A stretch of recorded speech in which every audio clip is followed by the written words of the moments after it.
Hello, everybody. It is Wednesday, the 12th of March, and we've got a lot to talk about here. So let's get started with the S&P 500 futures. What you see here on your screen is on the left is a 1 hour. Each bar represents 1 hour for the S&P 500 futures, and you can see that red anchor is from the all-time high that was made just on February 19th. Since then, we've been in this downtrend. We got rejected at that anchor once. This blue line is the month-to-date anchored VWAP. The black is the week-to-date. Now, earlier this week, we've seen supply at that week-to-date volume-weighted average price.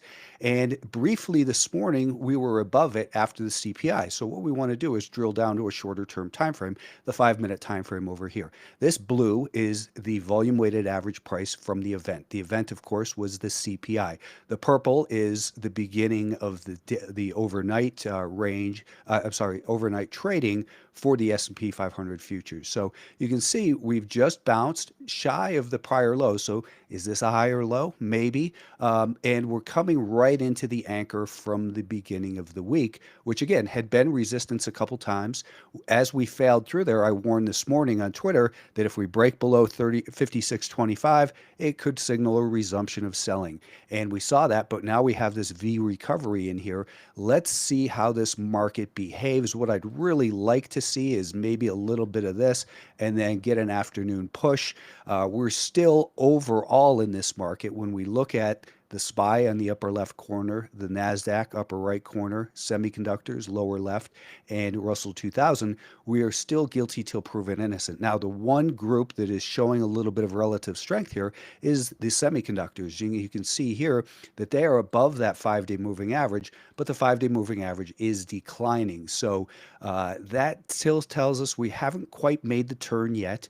Right now in the S&P, we've got a higher low, but we're below the declining 5-day moving average, and that's what's kept me out of trouble, and hopefully a lot of you out of trouble from buying the dip in here.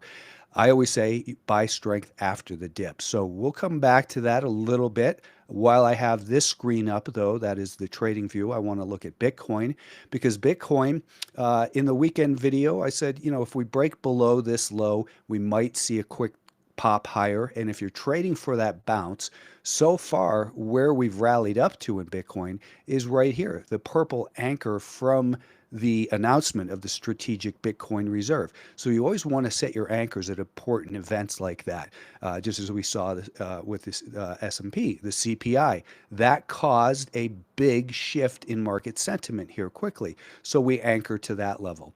We saw a big shift in sentiment based around that strategic Bitcoin, and now that's been holding as resistance. The good news is the anchor off of the low that we just made over the weekend is so far holding. If we break down from here, though, and get trapped below that, then I think you've got further downside in Bitcoin, and I wouldn't be surprised, as I've been saying, the pattern right now is lower highs and lower lows.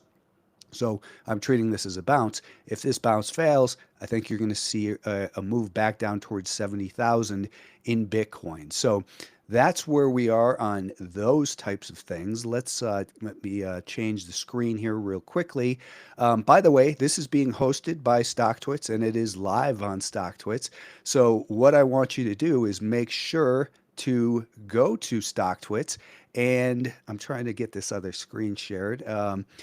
Go to StockTwits and vote for me for Educational Provider of the Year, I think is what it's called. Let's see, it's called Best Educational Content Creator. If you think there's somebody else out there who does a better job at creating education, then vote for them and unfollow me because we're no longer friends. I'm kidding about that. But let's talk about, so the SPY right here.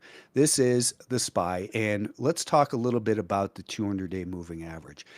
Over the weekend, I saw so many tweets saying, buyers, the market found support at the 200-day moving average. Well, listen, we only know support well after the fact.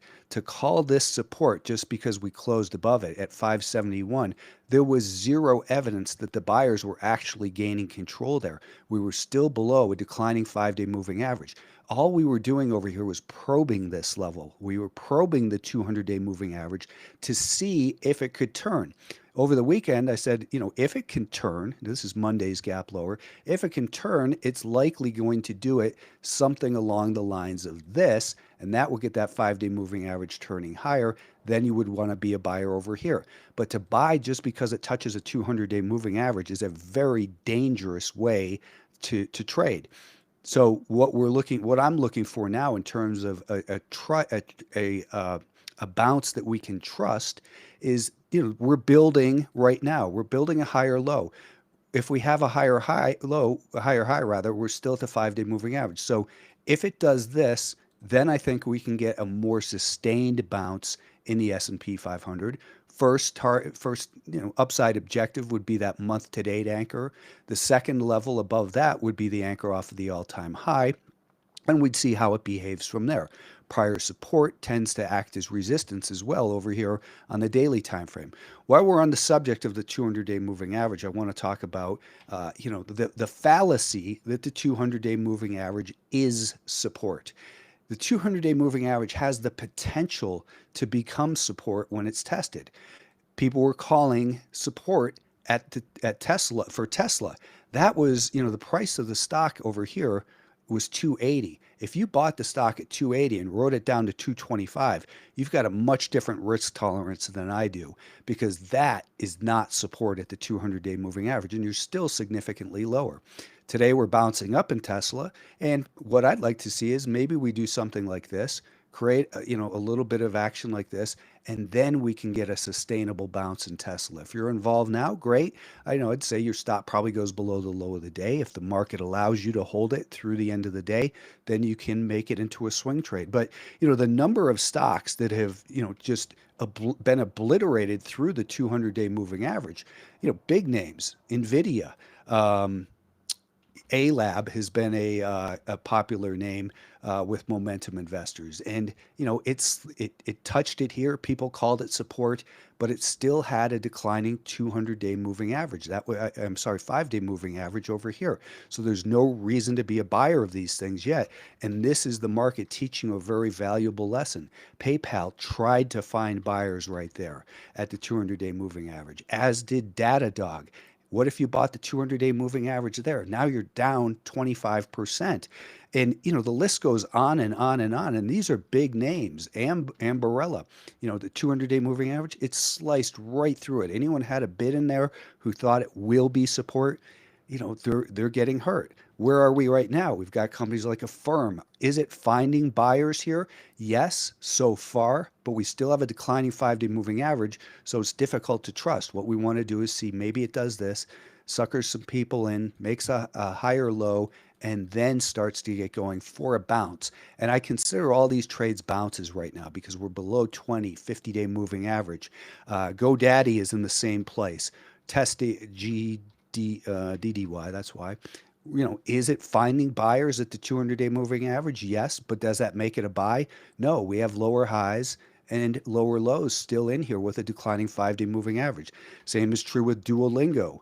Duolingo, is it finding buyers? I already spoke about this one previously, but it's not finding the buyers yet. What we want to see, this is what everyone thinks should happen at the 200-day moving average. You get it to pull back like KTOS did, and then it immediately just shoots higher. Well, even if you waited for the higher high above the flat to rising 5-day moving average, you still had plenty of movement. And here we are testing the year-to-date anchor. So maybe that move is over. How about a stock like DTM? This is what you hope will happen. AVGO, this is what you hope will happen at the 200-day moving average. Buyers are just really gaining control of the intermediate term time frame right now. Reddit has had a nice bounce here the last 2 days at that level, which is not only the 200-day moving average, that thin black line, but the anchored volume weighted average price from the IPO. And this is the 61.8%. Let's draw that in again. This is a 61.8% retracement of the all-time low to the all-time high. Right here, that's what this dotted line is. That's a 61.8% retracement. I expect that this rally we'll probably do something like this and then sharply pull back, rebuild, and then once that 5-day moving average flattens out, then you can trust it for a rally. Meanwhile, play it, pretty tight in here. If you're a buyer over here, your stop would go underneath that level. So I don't know if we're going to have some live request. I've got a lot of stocks we can talk about. What one theme that has been clear the last last week or two is that the relative strength leaders. People are always saying, relative strength. Look for the relative strength stocks, and I agree. Look for the relative strength stocks. 3 days ago, 4 days ago, McDonald's was a relative strength leader. It was breaking out. I had it on my watch list here on this day.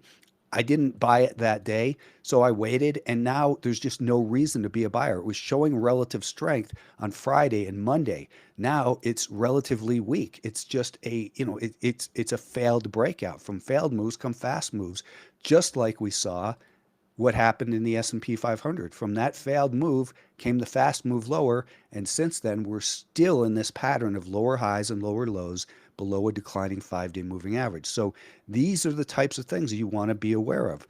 Micron, how's that relate to the 200-day moving average? A lot of people are looking for Micron to be a leader, but you know what? It keeps getting stuck where? Right at the declining 200-day moving average. The direction of the 200-day moving average is lower in here. So, AMD, everyone still likes this stock, and I just don't understand. I've been saying that on this show since the beginning of the show is I don't understand why people like AMD. It is making a very clear pattern. Lower highs and lower lows. It's below a declining 20, 50, 200-day moving average. The sellers are in control. If they don't scare you out, they will typically wear you out. As I've previously mentioned, this area, maybe we're right here, but that doesn't mean you have to buy right here to make money. Why not buy over here when the buyers have control? And, sure, you're going to miss the low, but that's not the point. Speaking of, longer term charts, the semiconductors, they're looking very similar to what they look like over here. Now, I don't think that if you're looking for a top in the semiconductors, here we have a stage 1 accumulation, breaks to a stage 2 uptrend, stage 3 distribution. We break the low of stage 3. That's officially a stage 4 decline, just like over here was a stage 4 decline. It doesn't mean it has to continue lower, but what's most likely is that we see a rally in here that maybe the next couple weeks even, and then it starts to pull back, makes a lower high, and then we want to short it along in here because if it does something like this, it might take the semiconductors 6, 8, 9, 12 months. These longer term moving averages are going to look like this. And then you have the possibility that, maybe it does that, breaks above that declining 42-week, 200-day moving average. And then, maybe by the fourth quarter of this year, these things are in a sustainable uptrend again. The other thing is, we can't just say, hey, it's bearish, because if it does this, holds on in here and then recovers, great. So we don't want to sell short as it's rallying. We want to sell short as it declines. Just like on every other single time frame, the same same strategies. What we want to do in looking at those. If you look at the energy names, they're basically range bound here. If you look then down to the daily time frame, we're starting to see something pretty ugly. We're starting to see low volume rallies up to prior band of support. And this looks like, if the 5-day moving average, here's what I'd be looking for a short. I don't want to short this just because we're at a prior band of support. We have a rising 5-day moving average. So that means, let's look at it this way. That means we have mixed messages on these time frames. What I'm looking for on energy is I'm not going to short it with a 5-day moving average, even though we have a declining 20, 50, and 200-day moving average. If it does something like this, and then as we get rid of this data in the next 2 days, the 5-day moving average starts to look like this. If we then do this and get trapped below it, that is where you would want to short it. Don't short the rips because it might be a turnaround. We just don't know. Everyone pretends they have a crystal ball on Twitter and StockTwits and says, here's what's going to happen. When the fact is nobody knows what's going to happen. Just like everyone was telling you that, hey, we're at support for the S&P 500 just because we're at the 200-day moving average. The market proved it wrong. These are all levels of interest. On the pullback, the 20-day moving average was a level of interest. The year-to-date anchor and the anchor from the election. I was looking at it back there and saying, we have the potential that this could find support in here, but we need confirmation. And that was at what price was this? 596. Over here, I was saying we have the potential that it could turn like this, but it didn't do that. It stayed below that declining 5-day moving average. And if you keep that as your guide, then you'll see that will keep you out of trouble. So some of the names that people want to look at here, we're halfway through this. Actually, I'm going to talk about a couple stocks that I'm looking at. One, Palantir. I've nibbled on this one so far today.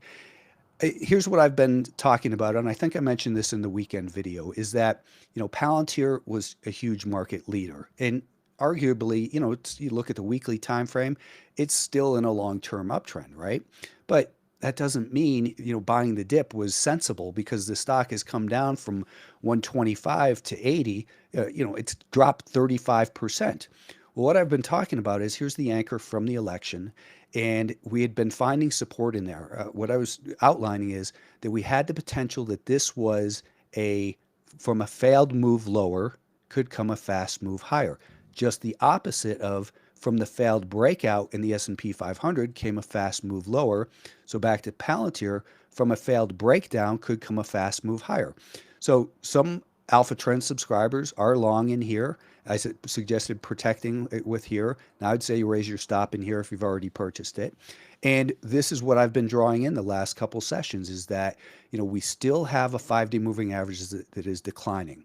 That 5-day moving average will continue to decline through at least the end of the day as we get rid of this data, unless somehow Palantir goes up there. And is that likely? No. So that 5-day moving average by the end of the day will likely look like this. This will be the end of the day, let's say. And then tomorrow morning, in the first 2 hours of the day, we get rid of this data. So that means the 5-day moving average will continue to decline, most likely, unless we see a huge rally, for at least a couple hours. What I would love to see and where I would get very aggressive on this stock is if we did this, came down, created a higher low, and then started to bounce, then I would get very aggressive here. Because by that point, 2 hours into the day, then we'll be getting rid of this data. That means that 5-day moving average will be flattening out. And then if it continues to rally, it'll make higher highs and higher lows above the rising 5-day moving average. Places I'd be looking for the potential that it could, find supply would be the anchor off of this gap and the anchor off of the all-time high. So these aren't necessarily price targets, but levels of interest on the upside. Almost all, besides V bottoms, almost all reversals in the market come from a discontinuation of the pattern of lower highs and lower lows, and it's replaced with higher highs and higher lows. So what is that? Well, if you want to look at the textbook and assign a picture to it, as I always say, there's your inverted head and shoulders pattern. An inverted head and shoulders pattern simply tells us that we've replaced the pattern of lower highs and lower lows with a pattern of higher highs and higher lows. We want to anticipate that coming and say, what can help make it look that way? By the way, you don't get this education anywhere else. Go vote on StockTwits for me for best educational content creator. Anyways, that's the last time I'll plug that on this show. You've got 10 days, 9 days, I think, 9 days left to vote. Anyways, that's Palantir for you. I'm looking at that one. A couple names that are showing relative strength. ATRO. Here's one. You look at the weekly chart. It's up against the anchor from the all-time high. It's a stock that was up on earnings. This is the earnings right here. That designates right in here. I keep grabbing the wrong tool. There we go. That's the earnings. So we know that it was up on big volume on earnings. This is a perfect flag. So do I want to buy this? Not yet. If I do buy it, let's say we buy it above here, this is the most recent relevant high or low. So that's one to put on your radar. COV is another one to keep on your radar. It's been flirting with the anchor from the IPO, and this is a massive pullback, and it's below a declining 20, 50-day moving average, so it's still just a bounce candidate. If Kava can do something like this, maybe rally up to the month-to-date anchor, pull back, carve out a higher low, and then get going, The 5-day moving average would look like this. It would be a buy maybe here with a stop under there. Those are the types of names that I'm looking for. OKTA is another one that just reported earnings and is showing some relative strength. Relative strength is great on that daily time frame, but on the shorter term 30-minute time frame, we have these lower highs and lower lows.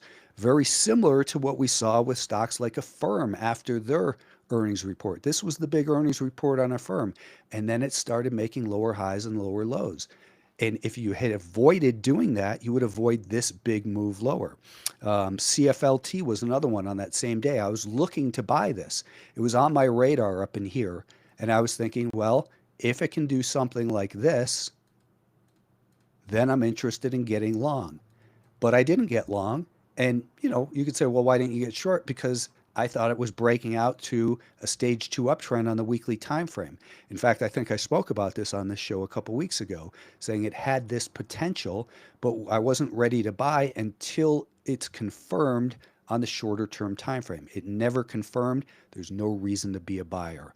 Let's see. ZS is another one that's just reported earnings and it's stuck in a range. It's doing nothing.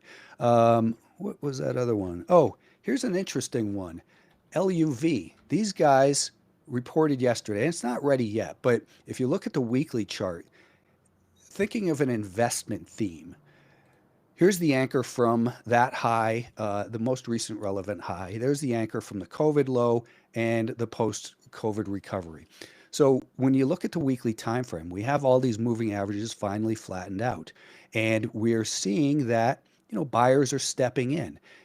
They the stock had been selling off with the rest of the market, and it made it up to the anchor off of 20. Why do I have 2022 on there? That's no reason to have that. Anyways, yesterday they reported that they are going to start charging for bags. So I looked into that. That, according to AI, is going to add $2.50 in earnings per year. Well, last year the company earned, where'd my Market Smith chart? I got too many things going on here. Last year the company earned $1.62. This year they're expected to do 241. That's prior to this news. They're going to add $2.50 to the bottom line based on bags. There's one to keep an eye on. Is it ready to buy yet? No, it's still just kind of consolidating here at that 5-day moving average, and it's below the anchor from the event that caused that big move. So, maybe in the next couple days it does this, tightens up a little bit, and then perhaps it starts getting going. TEM is one that I guess I had an alert on. I don't see anything in particular, interesting about it, but the whole Pelosi thing, the volume weighted average price from the Pelosi trade is way up here at 63. The average person is down now 16 points in there. And it's still in a downtrend. It's still lower highs and lower lows below declining 5-day moving average. It's starting to compress a little bit, so maybe it's going to start to rally. But look at the personality of the stock as well. Look what happens, 3 times in a row after these big rallies. It's just gotten the snot knocked out of it time and time again. That's the personality of the stock. So understand the personality of the stock. Does it make sense to you? So let's look at some of the names that you're interested in. LAES. It's a broken momentum name. That's all I see is it's below declining 20, 50. It's starting to look a little bit more interesting on the shorter term time frame. So maybe you're going to get a more sustained bounce. If you're to get involved in this one, I think your worst case stop at this point goes below today's low. We gapped up, we pulled back, tested the 5-day moving average. If it goes from here, your worst case stop is in here. If it makes a higher high, your stop should be raised up, is the way I look at it. Dell, I haven't looked at that one in a long time. It's a broken stock. Let's look at the weekly time frame. This is a stock in a stage 4 decline. It's below the 20, 31, and 42 week moving average. It's a stock in a downtrend that, maybe you're going to get some bounces in it, but it's below a 20, 50, 200-day moving average. It's getting a little bit of, just an oversold bounce in here. If you're going to trade this bounce, have a strategy for locking your gains in because it's likely going to pull right back. If you recall, I've been talking about Intel, and that's perfect example here. Is I said, the 200-day moving average over here, I said the 200-day moving average is declining. This rally is likely to fail because the 200-day moving average is declining. And sure enough, it's failed. Just like, beaten up stocks in longer term downtrends will fail with that 200-day moving average. APLD, another broken stock. The trend is lower here. It's just a messy stock. Look at the volatility in here. If you're going to day trade it, great. If you're going to invest in it, I think again, look at the personality of the stock on the weekly time frame over here. That is a stock that, from a failed breakout came a fast move lower, and maybe it's going to start to turn neutral in here, but I don't think that, this thing's headed for any big upside anytime soon. It's just a broken name. Leave it alone. Most stocks are broken for a while. You can trade them to the upside for a bounce maybe. Open space, or whatever it's called, open door. There's nothing good about this stock. It is in a long-term decline. It's just a beautiful pattern over and over again, lower highs and lower lows. I don't know why people are interested in names like this. It's rallying right into the month-to-date anchor. It's had a nice rally, but it's likely to fail because it's in a long-term decline. How about Hood? Hood, it's broken. For now, it's still, lower highs, lower lows, below a declining 5-day moving average. Let's take a look at the anchor off of this low, and why didn't that work? Here we go. So it's maybe trying to stabilize around this area, but again, you can't trust the stock below a declining 5-day moving average.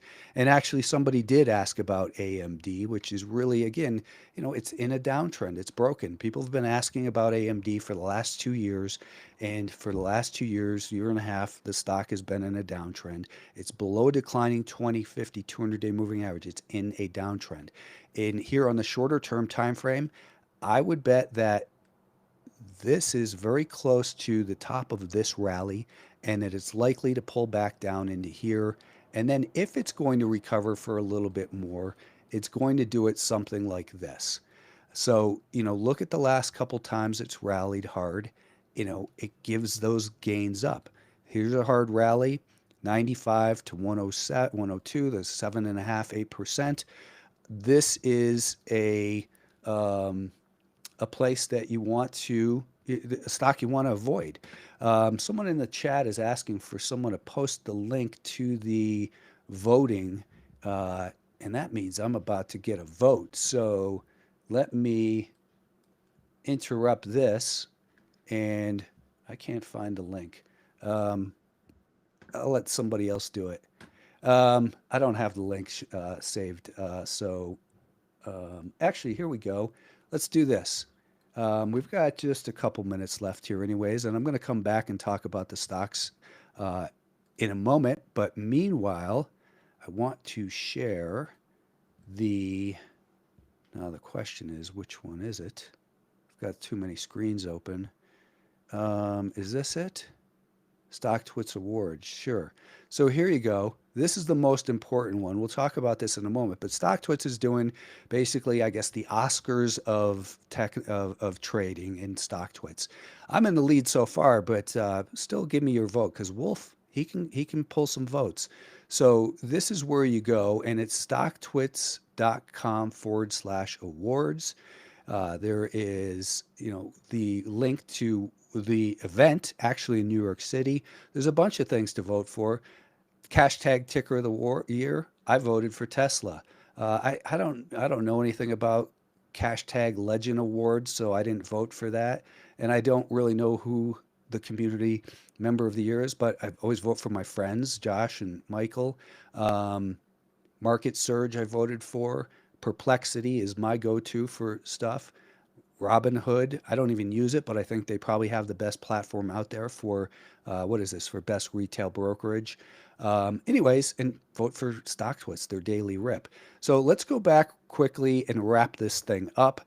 We'll do that here, looking at, again, the screen, and the correct window would be this one. So share that. And again, we are possibly getting ready to turn. The evidence isn't there yet, so still be cautious. We're not out of the woods. We have a declining 5-day moving average, and that's true for everything. Even though I'm long some Palantir, It's a small position because I'm thinking that it's highly likely it does this first. Anyways, I hope you learned something. I hope that this was useful to you, and I'll do it again.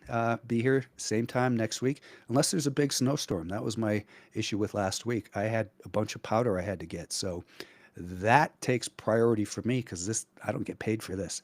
Have a good day, everybody. Thanks for tuning in, and goodbye.